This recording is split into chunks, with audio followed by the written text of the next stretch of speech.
मज़ेदार से shawarma pockets बनाने के लिए सबसे पहले हम इसकी डो तैयार करेंगे, जिसके लिए हाफ केजी मैदे में 1 टीस्पून नमक, 1 टेबल स्पून ईस्ट, 1 टीस्पून चीनी, 2 table spoon cooking oil add करेंगे। उसको नीम गर्म पानी से गूंद लेंगे और 1 घंटे के लिए कवर करके रख देंगे।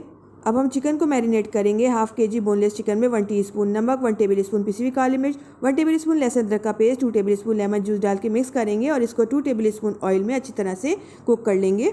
अब एक सॉस तैयार करेंगे, जिसके लिए 1 कप मेयोनीज में 1 teaspoon vinegar, 1 teaspoon lemon juice, 1.5 table spoon कुटी हुई लाल मिर्च और 4 टेबल स्पून केचप डाल के एक सॉस बनाकर तैयार करके रख लेंगे। अब यहाँ डो राइस हो गई है, इसको बेल के इसमें से सर्कल्स निकाल लेंगे।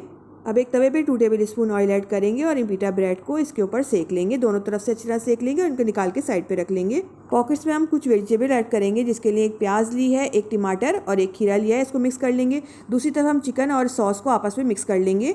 अब जो हमने ब्रेड तैयार की थी उसको बीच से कट करेंगे, इसके अंदर सैलेड लीफ रखेंगे और इन सारी चीज़ों को ऐड करके सर्व करेंगे।